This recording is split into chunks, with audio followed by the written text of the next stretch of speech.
Hey guys, welcome back to Your Champion Body. Listen, I'm going to do a series that I'm really excited about. One of the reasons why I want to do this series is because a lot of people have been getting injured. And these injuries are in specific places. Their shoulders, their lower back, and in their knees. Those are where the majority of the injuries that I'm seeing now taking place. And I just want to do a series on movement because movement is something that we can't get away from. We move every single day. So with that being said, some movement is really good for you and some movement is just not. There's some lifting.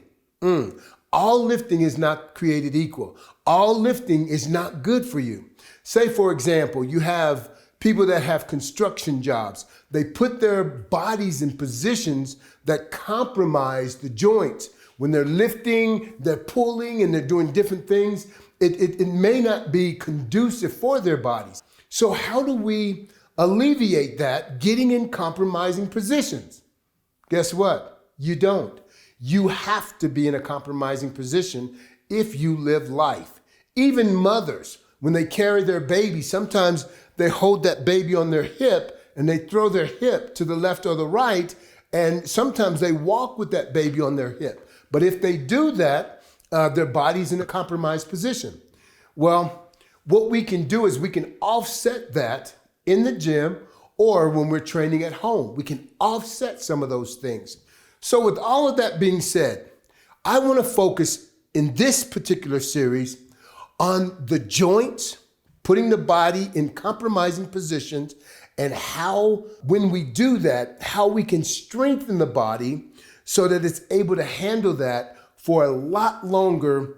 What I mean by longer, I mean years and years and years down the line.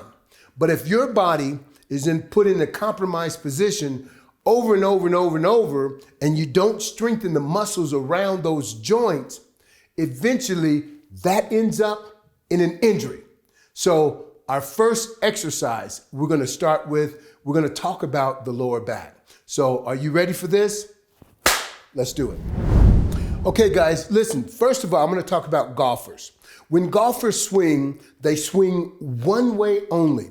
And when they're swinging one way only, their legs are in a certain position, their hips are in a certain position, and their arms are in a certain position. As they're swinging the club, they're swinging, one knee goes towards the other, and the other knee goes away from the body.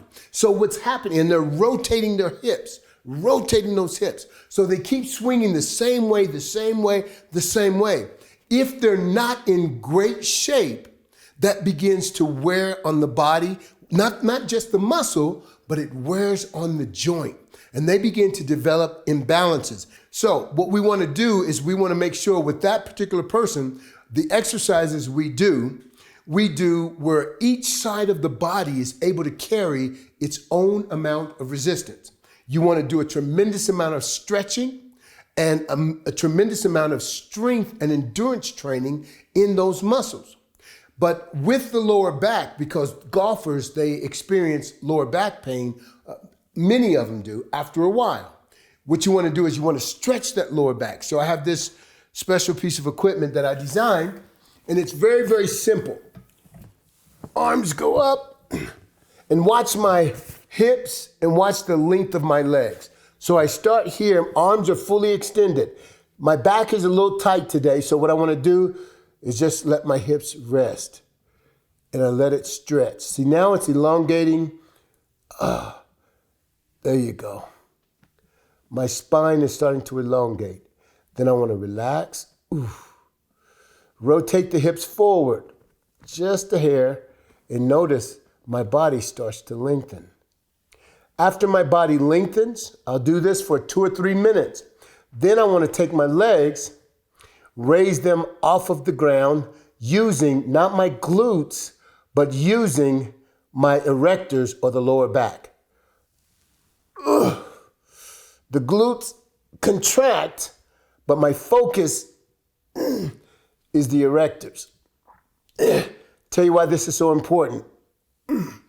After my back has been strengthened from doing this exercise, I'm going to do sets of 20. I don't want to build huge muscles in my erectors. I want to build endurance in my erectors. Okay?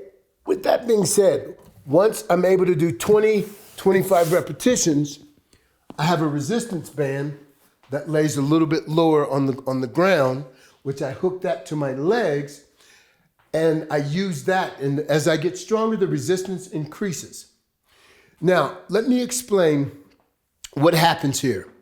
I elongate my spine, separate the vertebrae and the disc.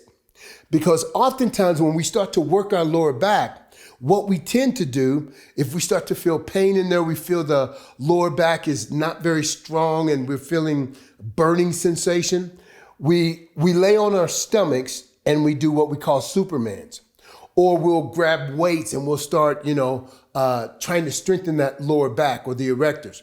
But what happens is when those vertebrae are touching one another and we start to flex, they rub against each other and they start to touch the nerves. And what that does, it actually creates inflammation because those discs and the bones are starting to rub together, and it creates inflammation and pain and friction in there. So the next day you feel worse.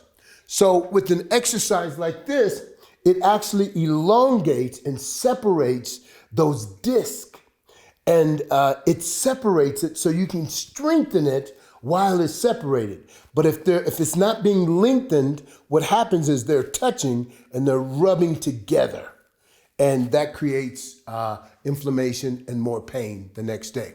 So that's one exercise I want you to consider doing. Okay, guys, this next exercise is a bent over flexion for the lower back. Really simple exercise, but really a great exercise. The first thing we want to do is make sure we get a good stretch on the lower back. Then you're going to pick the dumbbells up in this position. Bend over. As soon as you start to feel the stress and the pressure on the spine, on the lower back, go over a little bit further right there.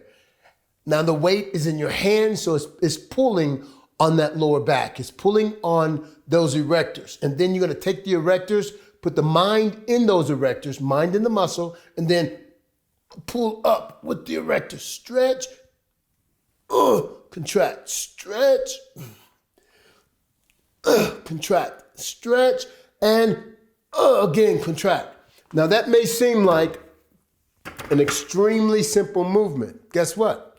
It is. Very simple movement. But what you want to do is make sure you're not just going through the motions. You want to stretch, contract the muscle first before you move, and then follow through with that complete contraction, and then stretch it, keep it tight, and then flex again. You want to go up to 20 reps on that particular exercise. Concentrate on the muscle doing the work. If you're feeling that burning sensation, that's what you're after. You just don't want to feel it in the center of your back where your spine is. On the side where the erectors are, that's what you're going after. If you're feeling it in your spine, I would go to a doctor and find out what's wrong. You may even have a slip disc at the worst. Most of the time, when people start working their lower back, it's because they're experiencing back pain. If you're experiencing back pain, get it checked first. By no means do I want to give you some suggestions on working your lower back if it's going to hurt you and make you worse. I want to help you to get better.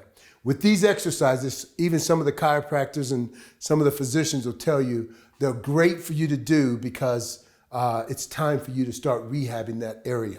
But if you do this before you start developing problem, it's not a rehab, it's a prehab. You're prehabbing it before you need rehab.